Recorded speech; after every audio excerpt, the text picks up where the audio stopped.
Excuses aux collègues d'Arréville. Ma question s'adresse à M. Bruno Le Maire, ministre de l'Économie, des Finances et de la Relance. Monsieur le ministre, je tiens à vous relayer la grande détresse de nos distributeurs de boissons, fournisseurs des cafés, hôtels et restaurants présents sur nos circonscriptions. Les 2 confinements cumulés et les perspectives très incertaines de reprise plongent ces entreprises dans des situations financières qui menacent leur pérennité et les 16 000 emplois directs liés à leur activité au niveau national.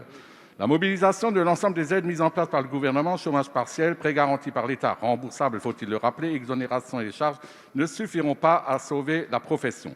Je sais que des discussions sont en cours avec la Fédération nationale des distributeurs de boissons. Il est aujourd'hui impératif que ses membres puissent bénéficier des conditions préférentielles d'accès au fonds de solidarité du secteur S1.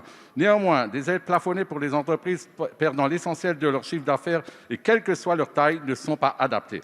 Monsieur le ministre, vous le savez comme moi, le seuil de rentabilité d'une entreprise n'est pas proportionnel à son chiffre d'affaires, mais commence à être positif à partir d'un certain chiffre d'affaires qui permet de couvrir des charges fixes, mais aussi des investissements d'acquisition, d'adaptation, d'innovation réalisés pour adapter son outil de travail aux exigences, notamment environnementales.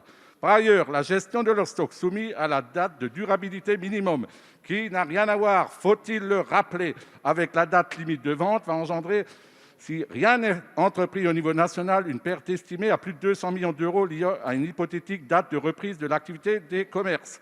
Nos brasseurs de bière se sont d'ores et déjà adaptés à la situation qui exigerait une vaste campagne de communication pour éviter ce gaspillage. Confrontés à la clientèle des cafés, hôtels, restaurants, qui est également très affectée économiquement et exposée à la difficulté de retrouver une fréquentation soutenue, surtout dans les territoires touristiques, nos distributeurs attendent une intervention forte, adaptée du gouvernement. Alors, monsieur le ministre, quelles sont votre réponse concrète que vous allez donner à cette filière essentielle de notre économie? Merci.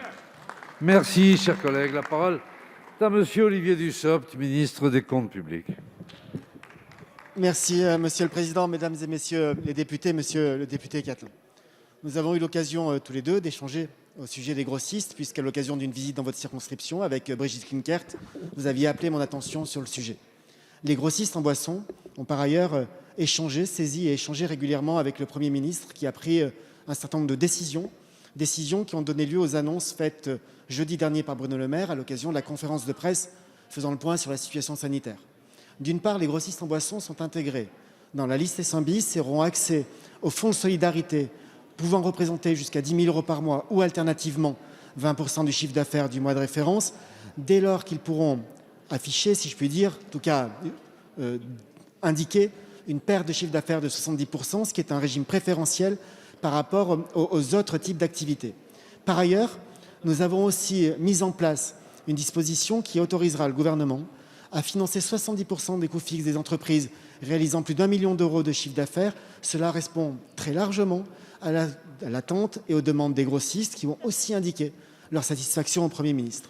Enfin, j'ajoute, monsieur le député, que depuis le début de la crise, nous nous sommes mobilisés en faveur de la viticulture au sens large du terme, avec notamment la mise en place d'un dispositif d'exonération de cotisations patronales voté par l'Assemblée nationale et maintenu par le Sénat, prévoyant l'accès aux exonérations avec des pertes de chiffre d'affaires beaucoup moins importantes que dans les autres secteurs. De la même manière, l'accès au fonds de solidarité pour les viticulteurs a été assoupli jeudi dernier pour leur permettre d'être mieux accompagnés. Je peux vous assurer, monsieur le député, que si on ajoute cela au dispositif que vous avez vous-même rappelé et au fait que nous avons mobilisé 250 millions d'euros pour permettre la distillation de crise, à l'initiative en particulier de Marie-Christine Verdier-Jouclas, présidente du groupe d'études sur les vins, cela signifie et cela démontre notre présence auprès des viticulteurs et aujourd'hui de manière très renforcée auprès des grossistes.